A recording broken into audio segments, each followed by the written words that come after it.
So next, what you guys are going to start doing is looking a little bit at what happens when you've got ramps and stuff like that. And of course, a really common thing is, you've got somebody on a ramp, you're on a skateboard. That's a terrible skateboard. Something like this, and they roll down the ramp. And when, of course, ask what's pulling the person down the ramp? Well, of course, gravity is pulling them down. But here's the thing: gravity doesn't go down. Gravity goes this way. So then, what's pulling them this way? I mean, because you go down the ramp because gravity's pulling you down, but gravity pulls down, not just down ramps and stuff like that. So what we're going to start looking at is what happens on inclines and how gravity pulls things down ramps, even though it's actually gravity going straight down.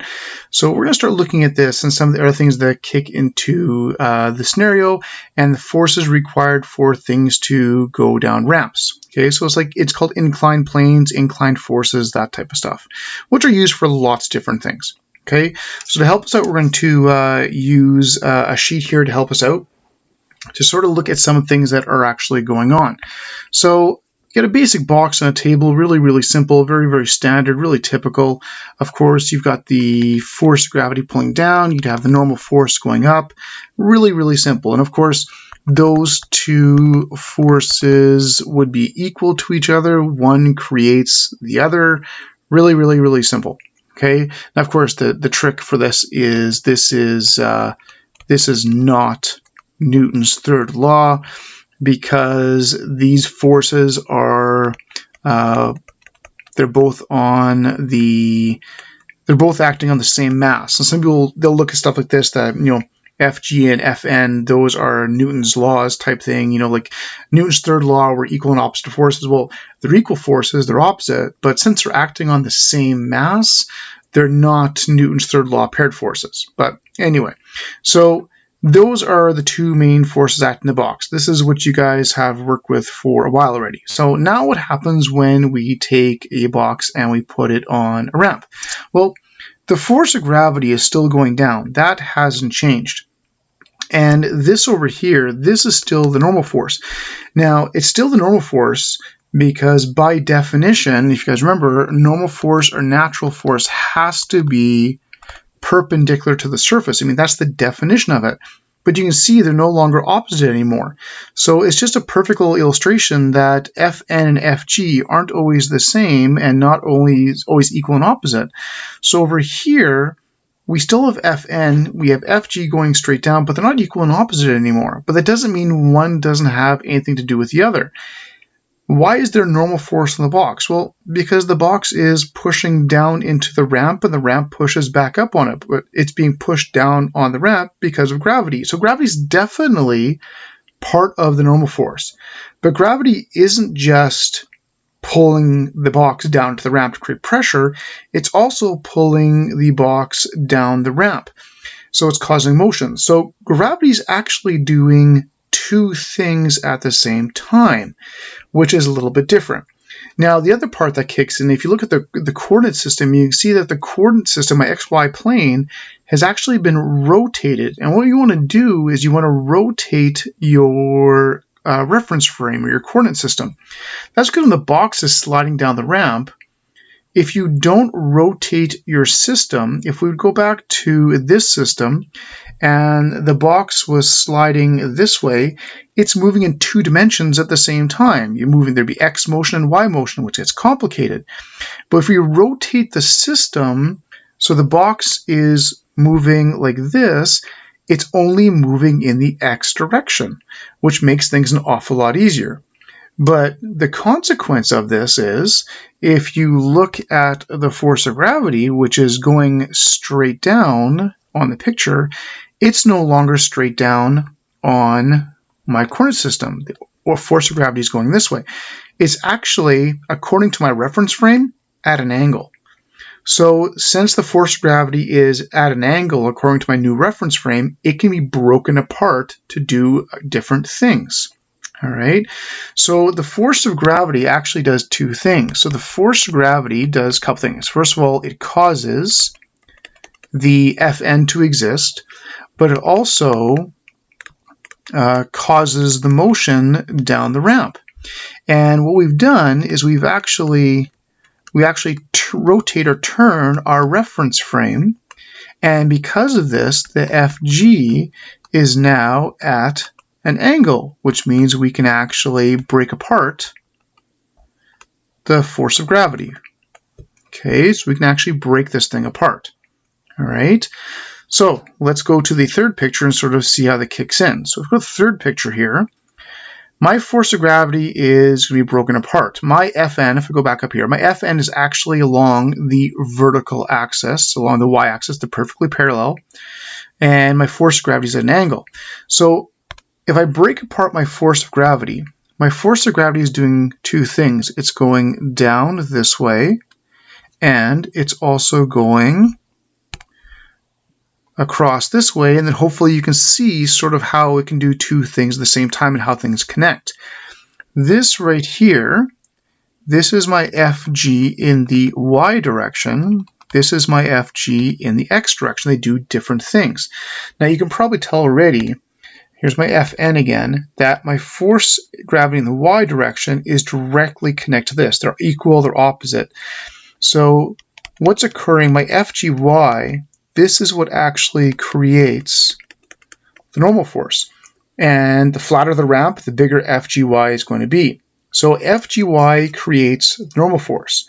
So then what about the FGX? Well, you can see the FGX is actually pointing down the ramp. So that's the part that actually causes the box to accelerate.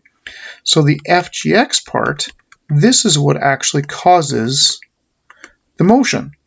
And how much you get at FGX or how much FGY you get totally depends on the angle. So the angle is a big part of this. And you guys know this. I mean, if you got a ramp with a really, really, really small angle, it barely moves. But something like a really steep ramp would. Now, if we look at the angle, of course, the ramp has an angle right there. And if you can visualize the geometry and that type of stuff, you can see that it is the exact same angle that is right there. So those two angles are equal to each other. And as this one would get bigger, so would this one. This one would also get bigger. So if we look at how to calculate the FGX and the FGY, it's actually pretty simple. FGX, if we want to calculate FGX, we're just going to take the force of gravity and then use trig to solve for it. Now this is going to be a little bit careful because we're not using this angle in the ramp, we're using the angle in the actual FG triangle. And if I look where FGX is actually opposite to the angle. And if you're solving for the opposite, you got to use the sine function. So that would be the force of gravity times sine theta. Where for FGY, that is adjacent to the triangle. Okay, it's right here. It's adjacent to the angle. And that means that it would be the FG times cos theta. And it's common for us to have used cos to find x's and sines to find y. That is stuff we've done, but this is where it gets flipped. Because if you look at the triangle, the force of gravity triangle is actually rotated 90 degrees compared to the ramp triangle. So since it's been rotated 90 degrees, the trig functions actually get flipped around.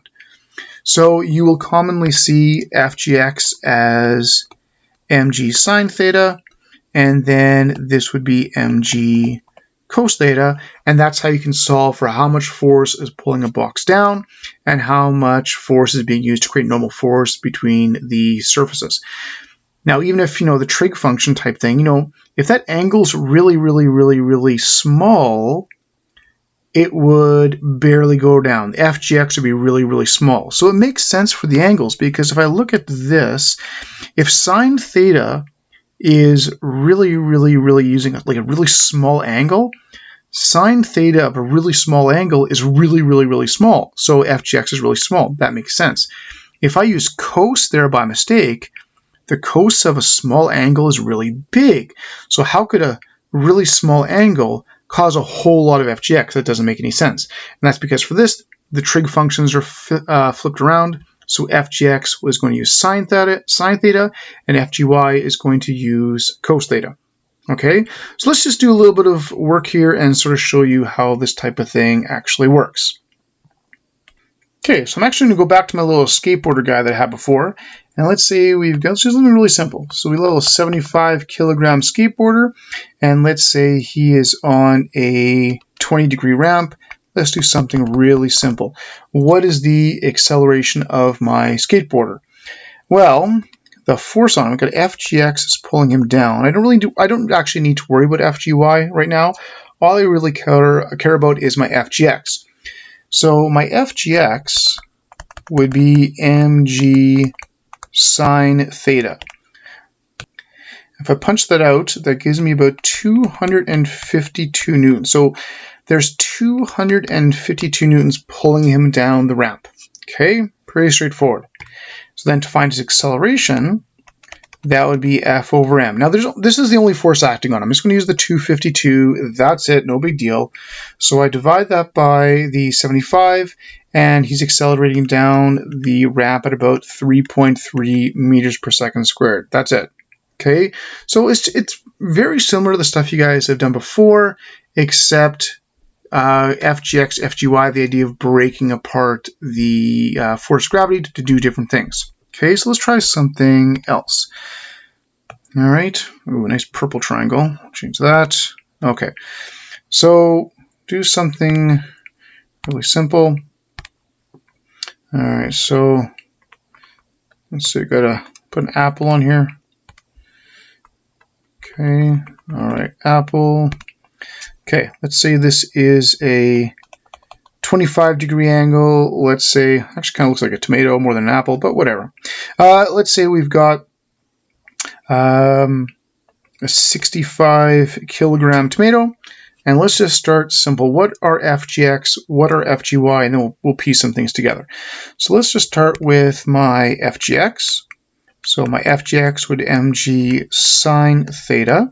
So I'll do this 65 times 9.81, and I'll times that by the sine of 25 degrees.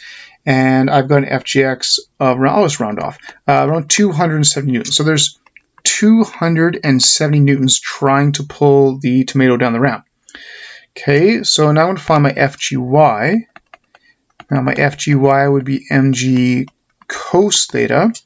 So very similar, 65 times 9.81 times the cosine of 25 degrees, which gives me about 578 newtons for FGY. Now this is also going to be my normal force, because that's what FGY does, is create normal force. So then what if I had a coefficient of friction? Then normal force would then give me my friction.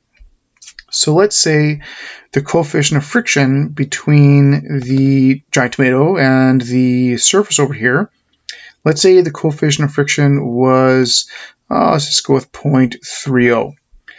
Well, now I can find my friction. My force of friction is just mu Fn. Well, I've got my mu, my Fn is just my FGY, so if I multiply those two together, I will get how much friction there is. And if I do that, there's 173 newtons of friction. And now to figure out the rest, I mean, this is the same type of thing as before. How much is trying to move my tomato? Well, there's 270 trying to pull it down the ramp. Well, how much is trying to slow it? Well, apparently 173 newtons of friction is trying to slow it. So if I just take those two and subtract them, I can get my net force. My net force would just be the difference between the 270 and the 173. So that leaves me a net force of 97 newtons. And once I've got that, I could find the acceleration as just net force divided by mass. So take that 97, I divide that by the 65, and I get about 1.5 meters per second squared. And that's it.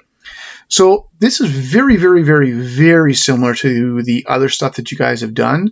You know, it's a lot about what's trying to move it, what's trying to hold it back, put the forces together, get the net force, get the acceleration.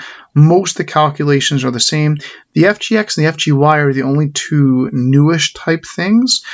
the rest is very similar. Friction's the same, net force, summation of the forces, acceleration the same. A lot of it's the same.